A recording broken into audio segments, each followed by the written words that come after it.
What's going on, ladies, gents, and kids of all ages? It is Eric coming back at you once again from the Nerd Cave, and today we have something very special for you. A deck that I originally put together during the last set that I planned on iterating on during this set. I had talked about, because spoilers had already come out when I put out last set's version of the deck, that the new Captain Hook was going to be coming, the Shift Captain Hook, green steel.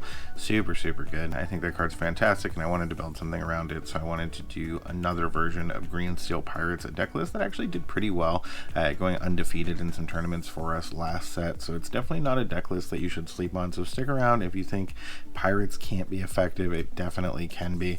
We're going to talk about what that deck list is going to look like and how those cards are really going to combo together and do some pretty effective things for you to keep you in the race. Before we jump into that, as always, a big shout out to the Patreons for making the giveaways on the channel possible. We have another giveaway coming up very soon in just a couple weeks, so if you haven't had a chance to get entered into the giveaway, all you have to do is be commenting on the videos. There was some prior chances to do that as well, so if you haven't checked out those videos, definitely give those videos a watch. Make sure you're commenting on those as well if you want to get some additional entries. But without any further ado, let's go ahead and jump into today's deck list, Emerald Steel Pirates. We're going to start off with the obvious one drop for this deck list, which of course is going to be Captain Hook, Forceful Duelist, a 1-cost inkable 1/2 stat line questing for 1 with Challenger 2, so he is going to be hitting for 3 when he's able to challenge into those opponents. So he can be really good just to clear the board in the early game as well as a potential shift target later on. Not that much later on, though. The less obvious 1-cost slot choice, and something that I scrutinized over for a while, we have Fred, Mascot by Day. I considered Cursed Merfolk. I considered the 1-cost Mickey Mouse that has Resist. I considered several different things for this slot. The 1-cost Pete as another potential shift target, but ultimately Fred ended up feeling really good. He is a 1-cost inkable 1/1 stat line questing for 1. When this character is challenged, you're going to gain 2 lore, so obviously when he gets challenged, he's removed. Typically when he's getting challenged, it's because you've quested in with him. He's not going to challenge and survive, so it's because you've quested in, so he's going to be potentially gaining you 3 lore when your opponent removes him from the board. If they do use direct removal to remove him, which is definitely an option, it's also going to feel pretty good because he costs 1.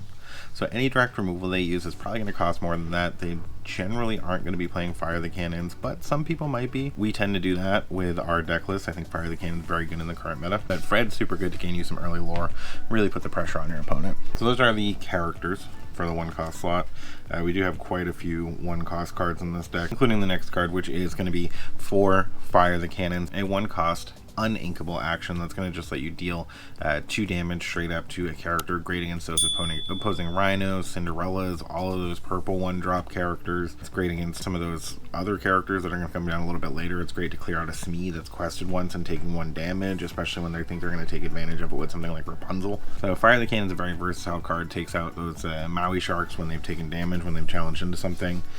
So don't sleep on Fire the Cannons. Super good card. Our other 1-cost action, and another situation where I scrutinized over this choice quite a bit, we ended up going with a 1-cost inkable in Improvise, which is an action. Chosen character gets +1 strength this turn and draw a card. So we had initially considered Prepare to Board for this slot, which is a 1-cost inkable action that lets you give target character +2 strength or target pirate character +3 strength. Obviously that's way more aggressive, super good with those pirate characters, but the deck list didn't end up shaking out to be all pirate characters. There's definitely quite a few non-pirate characters in the deck list, and the deck definitely needed some additional card draw since we aren't playing something like Diablo or Prince John Discard to get that card draw in these color combos, and we're not playing stuff like Let the Storm Rage on, which is going to let you draw cards.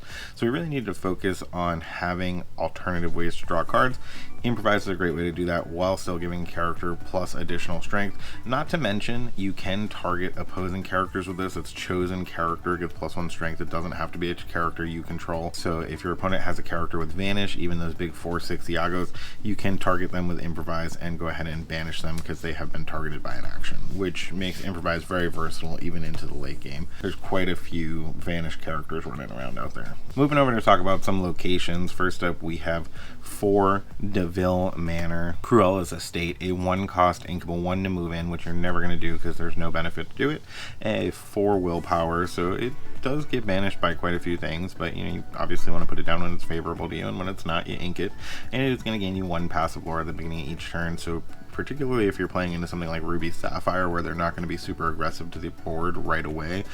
These locations can be really good, and obviously they make cards like John Silver, which we'll talk about later, also very good. We have another 1-cost location in the Bayou Mysterious Swamp, a 1-cost inkable location, 1 to move in, 3 willpower. This one you may want to end up moving a character into when it's relevant. Whenever a character quest will hear you may draw a card, then choose and discard a card. Like I mentioned, card draw can be necessary, and if you have an uninkable in your hand that isn't useful to you and you want to get something else in there, maybe discard that uninkable, or at least look at what an alternative option could be, and then maybe keep the uninkable if it's still the best option. Bayou is a great way to do that, and it's going to give you 1 passive lore at the beginning of each turn when it is on the board. And of course, the best location in Emerald Steel, we have 4 Hidden Cove, Tranquil Haven, a 1-cost inkable location, 1 to move in, 6 willpower. It's not going to gain you any lore, this one, but it is going to give your characters +1 strength and +1 willpower while they're here, so it's going to be a great way to keep a lot of those characters alive through a lot of that direct removal, not to mention keep them out of the range of things like Brawl and Sisu, and just generally make them harder for your opponent to deal with and stronger when they are challenging in. That is definitely relevant with some of the characters we're playing in this deck. Jumping over to the 2-cost slot, possibly one of my favorite pirates in the entire game, we have 4 Mr. Smee Bumbling Mate, a 2-cost inkable 3/3 stat line questing for 2, with at the end of your turn, if he's exerted and you don't control a captain character, he takes 1 damage, but if you do have a captain character in play, he's going to take no damage and just keep on questing for 2 as a 2-drop 3/3, which is real good. Next up, this time a 3 of, obviously a great way to draw some additional cards. We have 3 Doc Bold Knight, a 2-cost uninkable 1/3 stat line questing for 1, with when you play this character you may discard your hand to draw 2 cards. Obviously if you have no cards in hand, you discard nothing, and then you're just developing a 1/3 for 2 and drawing 2 cards, which is crazy good. Last 2-cost character, we have 3 Ursula Deceiver, a 2-cost inkable 1/3 stat line questing for 1. When you play this character, chosen opponent reveals their hand, you may choose a song card from it and force them to discard that card. This is really the only discard we're playing in here. This definitely isn't a discard deck, but you do want to prevent yourself from taking on those Be Prepared or even some of that direct removal like Let the Storm Rage on and Strength of a Raging Fire in the early game, because like I mentioned, drawing cards can be a bit of a problem, so doing anything you can to keep your characters on the board is incredibly important, and Ursula is just going to help you do that even better. Last card in the 2-cost slot, we have 3 Baboom, a 2-cost inkable action. It is going to deal 2 damage to chosen character or location, which is interesting, sets it apart a little bit from Fire the Cannons. If you need to finish clearing out a location, Baboom is going to let you do that, but mostly it is going to be a way to deal damage to opposing characters and also trigger abilities of characters in the deck. Also, because we have limited actions in our old version of the deck, we were playing Diablo, but we have such limited actions, discarding them really felt bad, so moving away from Diablo has been a way to just keep the action count fairly low, but still get the value out of them. Next up, a card that I mentioned a little bit earlier, we have 3 John Silver Greedy Treasure Seeker, a 3-cost inkable 3/3 stat line questing for 1. However, for each location you have in play, he is going to gain resist +1 and +1 lore, so he is going to be able to quest for extra lore for every location and get resist for every location, which is potentially crazy if you have quite a few locations and play with him, because the deck isn't super heavy into locations, and just because John Silver can be incredibly situational in certain matchups.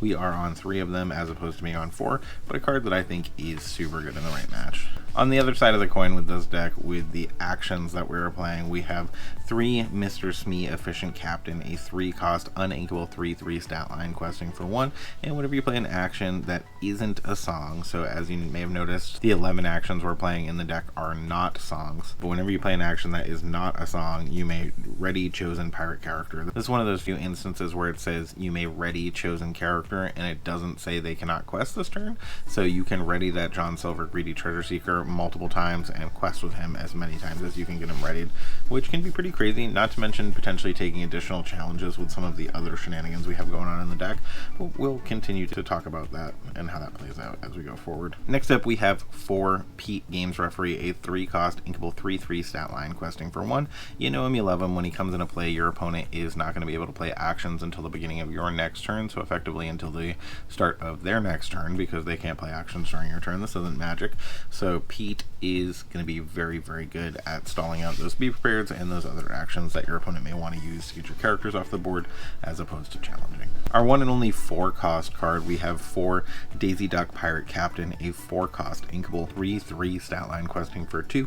With whenever one of your pirate characters quests will add a location, you will draw a card. This is the only reason you would ever potentially want to move your pirate characters into those random locations that don't give them any ability, is to be able to trigger Daisy Duck's ability and draw some additional cards, which, as I mentioned previously, is hugely relevant. Not to mention she is a captain, so she is going to keep those Smees from taking damage. And then in the 5-cost slot, the whole reason that I wanted to build this deck during last set, and the reason that I've been talking about it since last set, we have 4 Captain Hook Pirate King, a 4-cost inkable 4/5 stat line questing for 2, shifting for 3, so fantastic shift line to be able to shift on 3. You go turn 1 Hook, turn 2 Smee, turn 3 shift. Always feels fantastic. The only time you really can't do it is going to be in that steel matchup, and once during your turn, whenever an opposing character is damaged, your pirate characters get +2 strength and gain resist +2 this turn. So it's not going to pass over until the start of your next turn, so it is potentially going to leave them vulnerable going into your opponent's next turn. But if you time it correctly and you're using it when you're able to take advantage of it and really get rid of your opponent's characters, Captain Hook is going to feel fantastic. So make sure you're shifting him and using him effectively. We are on 4 of these because if you get stuck with them in your hand in the early game and you have to ink him, you want to make sure you're still able to get in and be able to take advantage of his ability, because like I mentioned, it is really good, and it is just once during your turn whenever an opposing character takes damage. So even if you're doing that with direct damage and not a challenge, it is still going to trigger his ability. So super good. And the last card on the list, I'm sure everybody saw this coming, we are on 3 Pete Space Pirate, a 6-cost inkable 5/5 stat line questing for 2, shifting for 4, so right in line with that 3/3 which makes people really not able to do anything about the shift line, which is kind of interesting because the Pete is going to shut off actions and he's going to be ready. Unless your opponent has an Elsa or something in earlier than they typically should, they're not going to really be able to do anything about your Pete sitting there and being a potential shift target for this guy. And while this character is exerted, opposing characters can't exert to sing songs, which is really going to slow down those song decks, and your pirate characters are going to gain resist +1, so that is going to carry over to during your opponent's turn. So if you can get this guy, go Pete on 3, this guy on 4, maybe shift that Captain Hook going into 5, get everybody exerted, get crazy resist, and just challenge out. You can really do some pretty funny things. Pete is still very good and is the last card rounding out the deck list. He is worth mentioning. He is a pirate. He is not a captain, but there are quite a few captains on the deck to keep those Smees alive. But what do you guys think of this deck list? Do you think this is a good build of Emerald Steel Pirates? Do you think you're better off just playing a more traditional Emerald Steel deck list, or even this type of deck list but with more traditional Emerald Steel removal like songs, as opposed to trying to get the value out of the Smee? Is that too far of a reach? I think it can potentially be really good, but maybe it's a little too crazy to me. But what are you guys' thoughts in the comments below? Definitely let me know. And as always, when you see those toys, video games, and Emerald Steel Captain Hooks disappearing into my green screen off in the distance, it is not a mirage. You guys have a great day.